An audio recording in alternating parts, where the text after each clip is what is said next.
At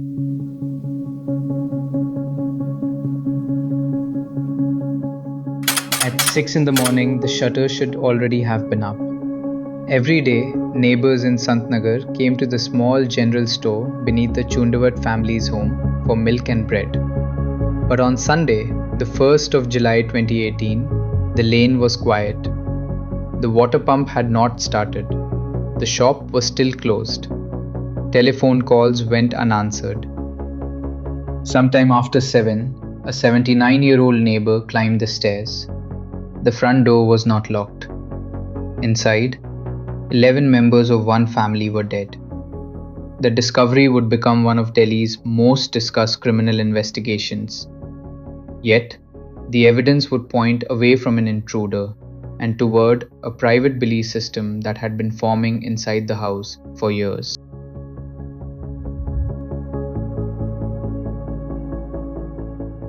Burari sits in the north of Delhi, beyond the older city centre, where dense residential lanes meet the expanding edge of the capital. The family was known locally as the Bhatiyas and officially as the Chundawats. 3 generations lived above 2 businesses, a general store and a plywood shop. Neighbors described them as close, religious, and financially stable. Only 2 weeks earlier, the eldest granddaughter, Priyanka, had celebrated her engagement. Her wedding was planned for November. Family members were renovating the house. Work waited for Monday. Food had been prepared for the next day. Nothing about the future they were arranging looked like a family preparing to leave it. 10 members were found in the central part of the house. Their eyes were covered and their hands were bound. Narayani Devi, the 77-year-old matriarch, was found in another room. Police registered a murder case and handed the investigation to the crime branch. At first, almost every possibility remained open: an attacker, coercion, poison, or a deliberate group death. Then, near a small prayer area, investigators found notebooks. There were at least 11 of them. The earliest entries dated to September 2007, shortly after the death of the family patriarch, Bhopal Singh. According to investigators, his younger son Lalit came to believe that his father was communicating through him. The notebooks recorded instructions for the household, habits, prayers, corrections, and promises that obedience would protect the family. Over time, the writings became a system. Private certainty was given a voice, then written down, then repeated until it carried the weight of family law. The final instructions described a ritual in precise physical detail. Phones were to be placed together, eyes and ears were to be covered, hands were to be tied. No one should be afraid, because the family believed they would be saved. The street outside kept a partial record of what happened next. In the days before the deaths, 6 stools were bought from nearby shops. CCTV from the final evening showed Savita and her daughter Nidhi carrying stools into the house. Soon afterward, the 2 teenage boys collected a bundle of telephone wire from the plywood shop below. At 10:39, a food delivery worker left the property. At 10:57, Bhuvanesh returned with the family dog. Police said no one else used the main entrance before morning. Inside, the phones were gathered and silenced. The actions described in the notebooks were carried out. Investigators estimated that the family died around 1 in the morning. The case quickly acquired its own mythology. There were 11 victims, 11 notebooks, and on one outside wall, 11 short pipes. Television crews counted them. Photographs turned them into a code. But the contractor who installed the pipes gave a simpler explanation. The house was being renovated. The pipes were for ventilation. He said no one had planned their number.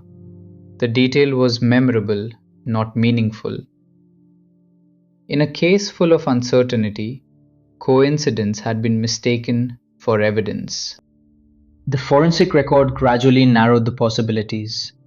Post-mortem examinations attributed the deaths to hanging. Investigators found no pattern of injuries suggesting a struggle with an outsider. Viscera testing found no poison. Handwriting analysis linked the notebook entries to people inside the home, most often Priyanka and Lalit. CCTV and mobile forensics found no hidden visitor.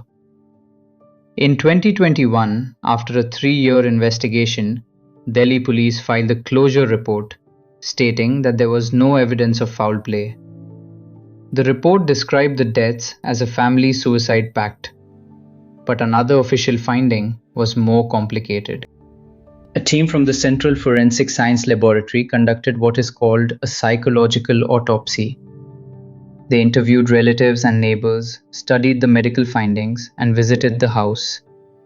Their conclusion was that the family had not planned to die. They believed the deaths were an accident during a ritual. That distinction matters. The family had left ordinary signs of tomorrow: a wedding, unfinished work, food soaking in the kitchen, milk in the refrigerator. The notebooks promised survival, not an ending.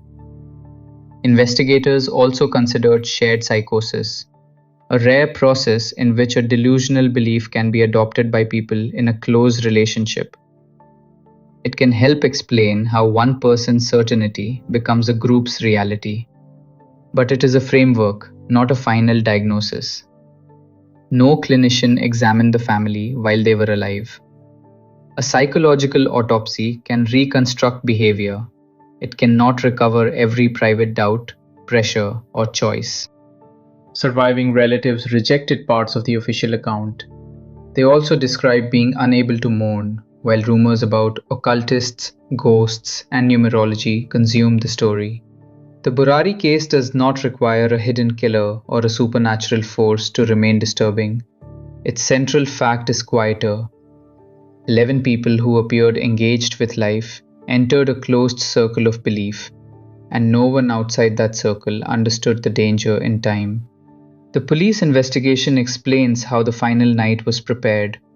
The notebook suggests how obedience was built. Psychology offers a possible language for the family's shared conviction. None of them can tell us exactly what each person believed in the final moments.